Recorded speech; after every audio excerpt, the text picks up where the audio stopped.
Aujourd'hui, je vous montre comment préparer un délicieux pain sans gluten, au sarrasin. On commence à préparer le psyllium. Dans un bol, je mets 20 g de psyllium, puis j'ajoute de l'eau. Je mélange bien et je laisse reposer quelques minutes, jusqu'à obtenir un gel épais. C'est ce qui donnera de la tenue à notre pain. Pendant ce temps, dans un saladier, je verse 400 g de farine sans gluten de sarrasin. J'ajoute une bonne pincée de sel et je mélange.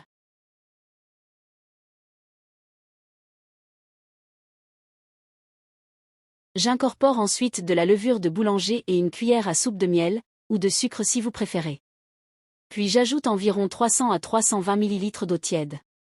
Je vous conseille d'ajouter la moitié de l'eau d'abord, puis de mélanger, car selon les farines de sarrasin, l'absorption peut varier, certaines absorbent vite, d'autres beaucoup moins. J'ajoute ensuite le gel de psyllium, et je continue de mélanger longuement. On mélange bien jusqu'à obtenir une pâte homogène. Le robot est idéal pour cette étape, mais surveillez toujours la texture, on cherche une pâte souple, ni trop sèche ni trop liquide. Une fois la pâte homogène, je la laisse reposer 20 minutes. Ensuite, je farine légèrement mon plan de travail. Je dépose ma pâte, puis je la coupe en petits morceaux, selon la taille souhaitée.